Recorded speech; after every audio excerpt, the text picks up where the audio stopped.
Hola, yo soy Alejandra Cherniavsky, soy docente e investigadora en salud y especialista en comunicación pública de la ciencia y la tecnología.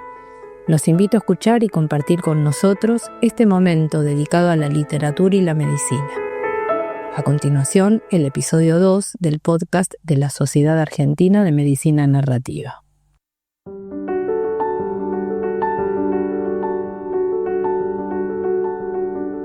Puede ser que haya especialistas que sean los mejores del mundo en relación a las cuestiones más técnicas, y en la salud, por supuesto que se necesita. Ahora, las veces que uno ha dado con un médico en medio de un dolor, con alguien que además lo escucha, en donde uno encuentra una sensibilidad que abre una oreja para uno, eso lo es todo. En el episodio anterior mencionamos que Rita Charon creó y le dio un marco teórico al campo de la medicina narrativa. En palabras textuales de Rita, además de la capacidad científica, los médicos necesitan adquirir la capacidad de escuchar las narrativas del paciente, comprender y valorar sus significados y sentirse motivados a actuar en su nombre. Esa es la competencia narrativa. Desde las humanidades, y especialmente desde los estudios literarios, los médicos pueden aprender a desarrollar los aspectos narrativos de su práctica con mayor eficacia. La Sociedad Argentina de Medicina Narrativa, de acá en más, la SAMEN, organizó la segunda edición de sus jornadas en julio de 2025. 3 escritoras y lectoras expertas fueron invitadas a integrar una mesa de medicina y literatura. En este episodio vamos a escuchar los tramos más memorables del diálogo entre Inde Pomeráñez, Ana María Ayúa y Julieta Correa. Tengo el enorme honor, placer y nervios de presentar a 3 impresionantes escritoras que han venido hoy a compartir con nosotros. Tenemos la suerte de tener 3 escritoras argentinas de 3 generaciones distintas. Elizabeth Gotthelf fue la facilitadora de esta conversación. Eli, como le decimos, es licenciada en Ciencias de la Educación, narradora oral y escritora en formación. Trabaja en medicina narrativa hace más de 10 años. Eli vinculó la medicina narrativa con todos los temas que se fueron sucediendo durante la charla. Y tengo el placer de presentar a Ana María Ayúa, que está aquí al lado mío. Ana María Ayúa nació en Buenos Aires en 1951, es autora de novelas, cuentos y microrrelatos, y desde su primera novela, Soy paciente, el tema de la medicina reaparece una y otra vez en su literatura. Por ejemplo, en su próximo libro, El cuerpo roto, que se publicará en noviembre por Páginas de Espuma, editorial española, y yo agrego el prólogo del libro Historias médicas, que compila historias de distintos escritores sobre médicos, cuerpos, medicinas, pacientes. Al lado de Ana María Ayúa está Inde Pomeráñez, que nació en 1961, es periodista, editora y escritora, ha trabajado en radio y televisión, ha dado clases en la carrera de letras de la UBA y en escuelas privadas de periodismo, fue creadora y editora de la sección de cultura de Infobae.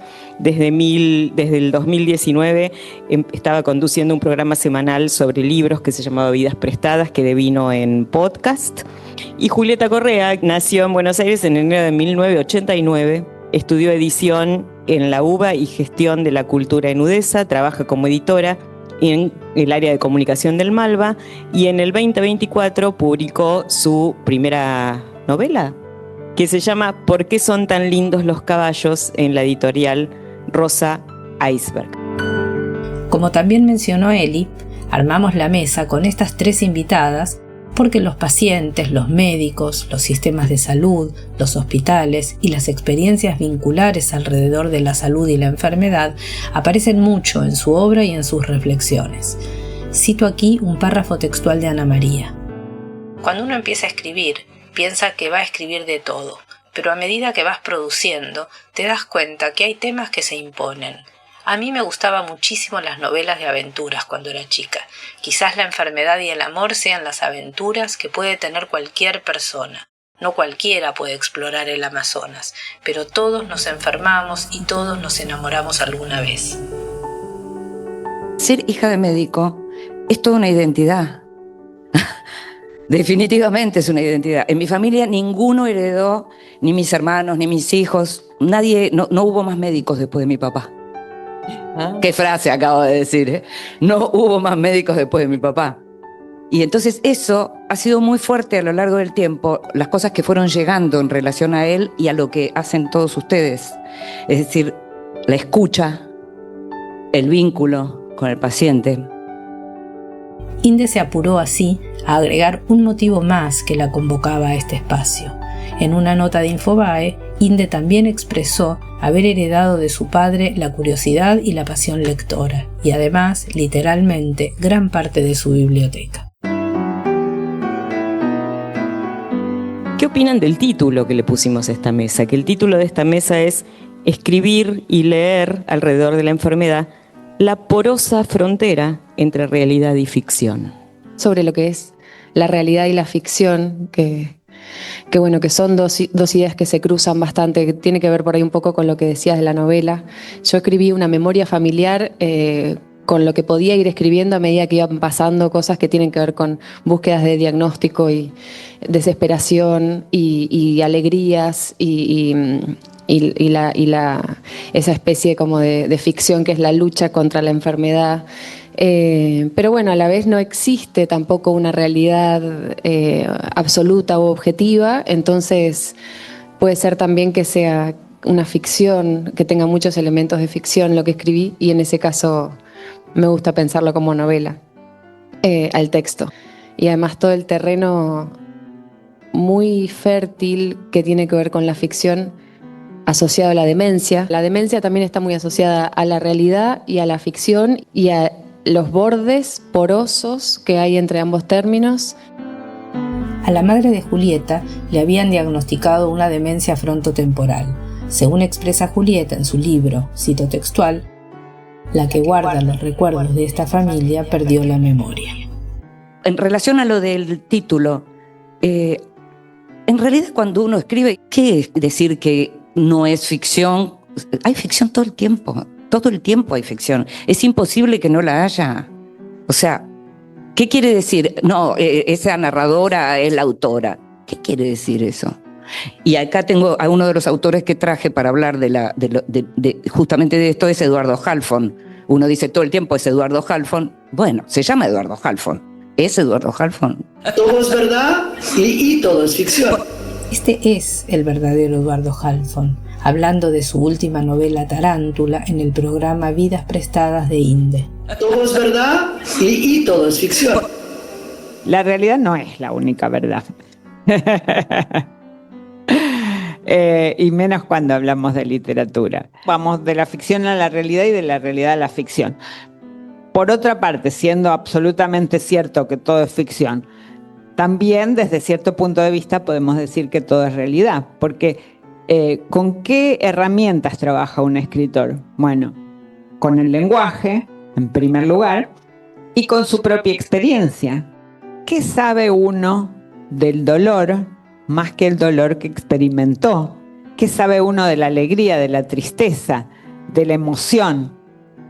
Uno sabe solamente lo que verdaderamente experimentó, lo que le sucedió internamente. Uno trabaja con sus emociones, trabaja con sus sentimientos.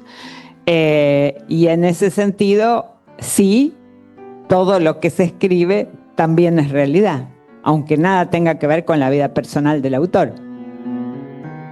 El escritor y los profesionales de la salud trabajan con las mismas herramientas, que son el lenguaje y la propia experiencia. Eli destaca una conexión entre realidad, ficción y una estrategia de la medicina narrativa. Que es lo que Rita Charón llama la historia paralela, ¿no? La historia clínica paralela, que es un poco qué le pasa a la persona, del médico, del enfermero, al profesional de la salud, que le resuena de su propia biografía frente a un paciente, ¿no? Y también destaca cómo la realidad y la ficción pueden reflejarse en la historia clínica. Y uno se podría poner a pensar en una historia clínica más narrativa, también que hay de ficción, que hay de realidad en este sentido, ¿no? Porque quien la recoge también le pone su impronta. Un libro que a mí me tocó mucho, que es el libro de Eduardo Berti, Una presencia ideal. Para mí, en ese libro está todo. Berti escribió ese libro luego de una residencia literaria de varios meses en la unidad de cuidados paliativos de un hospital de Rouen, en Francia. Aquí habla de realidad y ficción en un fragmento de la entrevista que le hizo Inde en Vidas Prestadas. traté de explorar, y creo que lo hice, el complejo vínculo entre realidad y ficción. Hay cosas que son de mi mundo ficcional y que quise meterlas también, pero siempre con un principio que para mí fue básico y rector, que es no inventar nada, no traicionar nada en lo que tiene que ver con el mundo médico y con lo profesional. Y para avanzar un poquito más, quería compartirles una cita de Juan José Millás, de su novela El Mundo, del 2007. Mi padre presumía de haber sido el primero en fabricar un bisturí eléctrico en España, aunque seguramente tomó la idea de una publicación extranjera. Recuerdo haberle visto inclinado sobre la mesa del taller efectuando cortes en un filete de vaca, asombrado por la precisión y la limpieza del tajo. No olvidaré nunca el momento en el que se volvió hacia mí, que le observaba un poco asustado, para pronunciar aquella frase fundacional. Fíjate, Juanjo, cauteriza la herida en el mismo momento de producirla.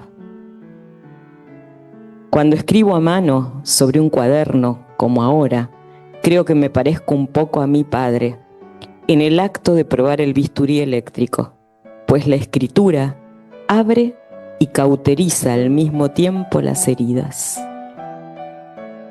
Algo que me gustó mucho, que es esta metáfora del bisturí y de la escritura como una forma de terapia, que, digamos, luego de esta escritura, de esta novela, ¿qué heridas ha cicatrizado? Pues he cicatrizado una herida de la infancia fundamentalmente, hasta el punto de que de mi libro podríamos decir que es simultáneamente una herida y la cicatriz de esa herida, ¿no? Es decir, abrí y al tiempo que abría cicatrizaba. La escritura siempre es un juego de contrarios, ¿no? Nos proporciona un enorme placer, pero a veces también un enorme sufrimiento, ¿no? Escuchamos a Juanjo, como lo llamaba su padre, refiriéndose a su novela El Mundo. La entrevista completa puede verse en YouTube. ¿Qué opinan ustedes de esto? Uno trabaja con todo lo que lleva encima, con sus emociones, con sus sentimientos, con sus dolores, con su experiencia, la esté escribiendo o no acerca de sí mismo, aunque no esté haciendo nada autobiográfico. Y ahí hay dolor, ahí se abren heridas, ahí se siente, se percibe el peso de la experiencia y de la vida y de los sentimientos y de las emociones. Y entonces ese es el bisturí que va abriendo las heridas. Y al mismo tiempo, cuando uno lo va escribiendo, lo va objetivando, lo va transformando en un hecho estético. Y entonces de pronto la forma en que se lo cuente pasa a ser tan importante como el hecho en sí que uno está describiendo. Y entonces eso permite tomar distancia y de alguna manera sana, de alguna manera cauteriza. Y eso se debe precisamente a que, digamos, si hubo una experiencia inicial que me causó pena y dolor y que fue duro en el momento de escribirlo, bueno, una vez que está escrito, ahí ya se convierte en algo que le está pasando a un personaje y ya, digamos, tiene otro relieve las palabras con las que se cuenta, ¿no? Ahí el lenguaje de alguna manera interfiere con lo doloroso de la experiencia. La escritura se convierte en algo sanador, cauteriza. Ana María se refiere al uso del lenguaje y la experiencia personal para producir un hecho estético. Ani habla de la escritura como escritora. En mi caso podría decir que pasa exactamente así. Inde comparte el punto de vista de Ana María como escritora y también nos da su punto de vista como lectora. Como lectora también pienso que Millás tiene razón en ese sentido, y por eso en general la literatura que me gusta que tiene que ser la que en todo caso comparte la herida y cauteriza, pero no la que revuelve deliberadamente. Y ahí también está la forma, el modo en que eso está escrito. Entonces ahí pensaba también en algo que decía Ani antes en relación a la propia experiencia, porque a partir de lo que escribo y de lo que recibo en relación a lo que escribo, la primera persona que uno utiliza muchas veces es una primera persona que en realidad termina siendo una primera del plural, más que una primera persona del singular, porque todos pasamos un duelo, todos alguna vez nos separamos, todos, si no tuvimos hijos, fuimos hijos y conocemos lo que es la relación con una madre. Me da la sensación de que en la medida en que uno puede trabajar con esos temas, a la vez que cauteriza para uno, cauteriza para los otros, si vamos a seguir utilizando el verbo de Millás. Entonces, es un tipo de literatura que compartimos. Recién mencionaba yo lo de Berti. No puede hacer más que bien un libro como el de Berti en ese sentido. No puede hacer más que bien socializar el dolor, socializar la experiencia, en el caso de él, que estuvo meses yendo y viniendo y viendo trabajar a la gente en cuidados intensivos en ese hospital de Rouen en Francia. Él escribe en castellano, a pesar de que vive en Francia, pero ese libro lo escribió en francés. Y yo le pregunté por qué no lo tradujo él. Y lo que él nos contestó es que como era una forma de levantar testimonios, tenía miedo que le agarre el ataque de estilista del escritor y tergiversar los testimonios que había levantado, por eso no lo quiso traducir él, y en ese sentido me parece que es un libro profundamente nosotros, ¿no? Es tan nosotros que me acuerdo que en la entrevista, digamos, Eduardo tuvo también, como la mayoría de nosotros, experiencia de enfermedad de los padres. Es imposible que vos vayas a hacer ese trabajo como de campo y no pienses en lo que fue tu propia experiencia. Es absolutamente imposible. Siempre que surge como esta idea de la escritura como sanadora, me hago la pregunta de si es una experiencia que se pueda como universalizar o algo que se pueda como recomendar. Y creo que no necesariamente. Yo tengo 2 hermanos con los que compartíamos la situación, la experiencia, y yo les decía así como quien dice, como liviandad, no, chicos, escriban esto que está pasando porque está bueno recordar. Y ellos decían, de ninguna manera voy a escribir esto. Julieta hizo referencia al proceso de escritura de su libro ¿Por qué son tan lindos los caballos? Volviendo a la cuestión de la diferencia con la terapéutica, que me parece que es importante, podemos poner a montones de personas a escribir sobre la misma experiencia y por algo algunas nos interesan más que otras. La experiencia que pasó Julieta en su familia podría haber sido contada por sus hermanos y a lo mejor no serían el libro que Julieta terminó de hacer. El libro de Julieta no tiene el valor que tiene porque es un testimonio de una madre con demencia. El libro de Julieta tiene valor estético en sí mismo. Por ser literatura. Porque es literatura. Claro. Gracias. Yo estoy de acuerdo y además a mí me interesa mucho más la forma que el tema, digamos, como lectora y como persona que escribe, digamos, por llamarlo de alguna manera.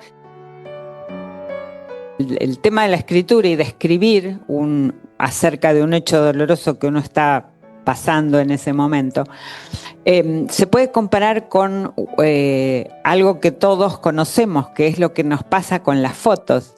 De pronto uno, en realidad, cuando recuerda una situación, de lo que se acuerda es de la foto.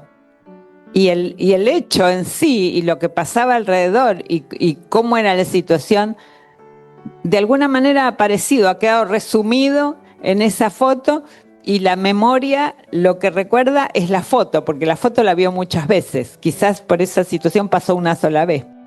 Cuando nosotros hacemos talleres de medicina narrativa y le pedimos a los profesionales de la salud que escriban, una de las primeras cosas que les decimos es: no pretendemos que ustedes sean escritores ni que lo que ustedes produzcan sea un hecho estético, digamos, no es esa la función.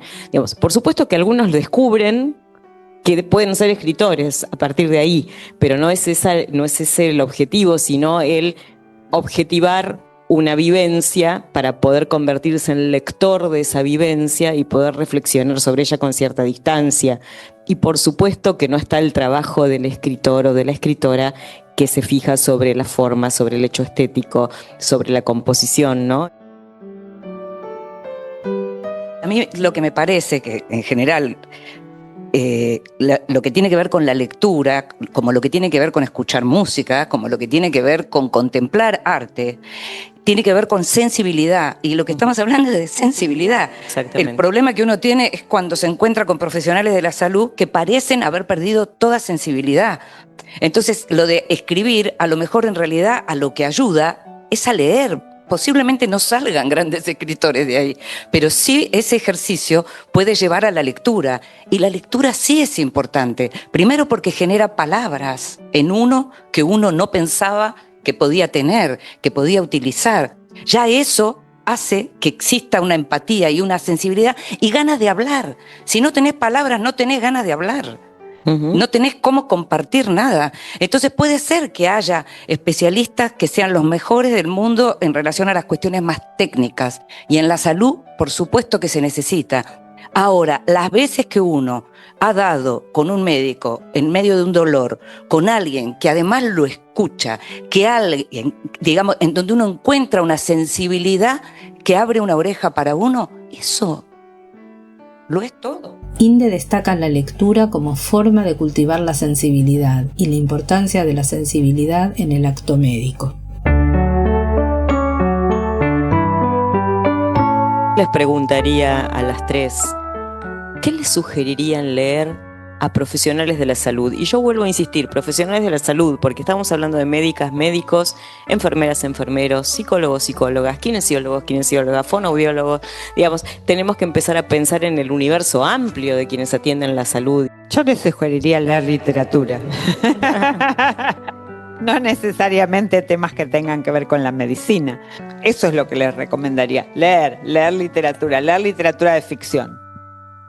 Como a cualquiera, porque hace bien, porque sensibiliza, porque entrega la palabra, porque permite ampliar el punto de vista, porque leer es una especie de viaje en el que uno entra en la mente de otra persona y de pronto ve el mundo a través de sus ojos, y ve el mundo a través de y ve a las otras personas a través de los ojos de quien ha escrito ese libro. Sí, también es divertido leer, ¿no? Y también está bueno no pedir. Yo estoy re de acuerdo, pero también es porque es estar fuera de la computadora y fuera del celular y fuera de las urgencias del trabajo, y porque nos hace reír y porque nos lleva a emociones que muy profundas y muy verdaderas, y es un planazo leer, es bárbaro leer, y no tiene que ser una literatura de médicos, y no tiene que ser literatura de pacientes, y tiene que ser, para mí, una buena novela. Yo leí hace poco, tiene un poco que ver con medicina, una novela de una chica muy jovencita que se llama Ancilta Grisas, un temporal. Hermosa. Yo cuando empecé a pensar, fui a la biblioteca y agarré algunos de los libros que me parece, pero lo mismo que dice Julieta, para los que trabajan en la salud y para los pacientes y para todos. O sea, busqué libros que me parecen hermosos, como este de Claire Keegan. Bueno, en Claire Keegan todo es hermoso. Tres luces se llama esta novela. Les hablé de Halfon, La última es Tarántula. Lo que me pasa con Eduardo Halfon es que me parece que tiene como un proyecto de obra. Él se armó un proyecto de obra y lo va cumpliendo. Y entonces uno puede empezar por cualquiera de sus libros, que después inmediatamente ingresa, ¿no?, en el universo Halfon. Es como un puzzle. Yo recomiendo muchísimo todo lo que sea Eduardo Halfon. Este libro a mí el año pasado me pareció que fue el libro más lindo del año. Se llama Un poema pegado en la heladera. Lo escribió Martín Prieto, que es un poeta y docente rosarino, hijo de uno de los grandes críticos de la literatura argentina, que fue Adolfo Prieto. Este libro de Martín es una maravilla. En Inundación, de Eugenia Almeida, es un libro fascinante, fascinante. Hablando de híbridos y de lo que tiene que ver con palabras, con textos, con cómo se puede a partir de un concepto armar un texto que sea literatura pura. Eugenia es una escritora cordobesa que además escribe unos policiales buenísimos. Por otra parte, si se enganchan con una autora como Eugenia, tienen para entretenerse. Hablaba de literatura, Ani, y yo soy absolutamente fan de Stefan Zweig. Y son todos libros chiquitos los que traje, y a propósito, traje libros chiquitos, porque me parece que incluso los que tienen son más temerosos en relación a no tengo tiempo, no voy a poder, trabajo tanto que no me alcanza. Bueno, este libro, Carta de una desconocida, las historias románticas de Stefan Zweig son algo increíble, pero increíble. Y es lo mismo, uno lo empieza a leer y quiere más. Enfermedad pero literatura, Desarticulaciones, de Silvia Molloy. Ah, sí. El común olvido, que es un novelón de Silvia Molloy, graciosísimo. Molloy es una autora extraordinaria cuando estamos hablando de lo que es la palabra, el uso de la palabra y la concepción estética de la palabra. Como escritores, el otro día compartí una mesa con Adriana Riva, la autora de Ruth, que seguramente algunos de ustedes leyeron, que también es una novela muy recomendable, sobre todo para la gente grande o para los hijos de gente grande o para todos, porque la verdad que es una novela. Y Adriana decía algo muy interesante sobre la escritura que me gustaría preguntarle a Ani, que tiene más experiencia, que a ella la literatura, escribir literatura, para ella es buscar respuesta a todas las preguntas. Sí, a mí me parece al revés. Me parece que escribir literatura es buscar preguntas para todas las respuestas. Cuestionarlo todo y buscar preguntas y nunca contestarlas. En otras palabras, lo que dice Ana María es no dar nada por sentado. Llegamos al tramo final de este episodio, con la palabra sensibilidad que resuena como telón de fondo. Ana María nos dice algo más. Los médicos forzosamente tienen que mantener un delicadísimo equilibrio entre la sensibilidad y un cierto grado de encallecimiento, porque si no forman una costra que de alguna manera los separe del dolor de los pacientes y de sus parientes, pues no podrían trabajar. Gustavo Kuzminski es un hematólogo miembro de la SAMEN que se encontraba ese día entre el público. Recientemente analizó el dilema de la sensibilidad que plantea Ana María en un artículo publicado en la revista Medicina. Utilizó metáforas como, por ejemplo, la construcción mental de un andamiaje defensivo que permita suturar las grietas que producen las historias de los pacientes. En el mismo artículo, exploró algunas estrategias que ofrece la medicina narrativa. Estrategias que permiten conservar las historias de los pacientes en un lugar quizás simbólico de la conciencia, como una forma de impedir la pérdida de sensibilidad. Ignacio Usandivaras es psicólogo, miembro de la SAMEN y también estaba presente en este encuentro. Él reflexionó sobre su experiencia orientada a cultivar la sensibilidad. Yo trabajo bastante con residentes, con equipos médicos en un hospital, y a veces digo, ¿no seré demasiado sensibilero? Y cuando hoy plantearon esto, decía, claro, ahí está la cosa. Leer, escribir, para conectar con esto de la sensibilidad. Porque realmente son contextos muy brutales con respecto a esto. Ver muchos pacientes, ver mucha enfermedad. Como mencionamos al principio del episodio, Rita Charon opina que los médicos pueden aprender a desarrollar los aspectos narrativos de su práctica. Las siguientes palabras de Rosa Montero, publicadas en el diario El País y que nos lee Eli, hablan del desarrollo de la empatía. Decenas de trabajos demuestran que leer cuentos y novelas, es decir, ficción, fomenta la empatía. Como he dicho antes, es una actividad que nos hace mejores, cosa que todos los que somos lectores ya sabíamos.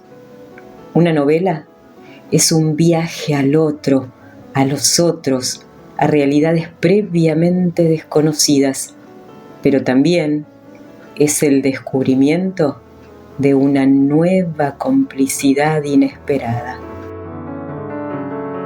Rita Charon se refiere a desplegar una sensibilidad que ayude a ser cómplice de la realidad de los pacientes, muchas veces brutal, a comprenderla, a valorar los significados de su narrativa y a sentirse motivados a actuar en su nombre.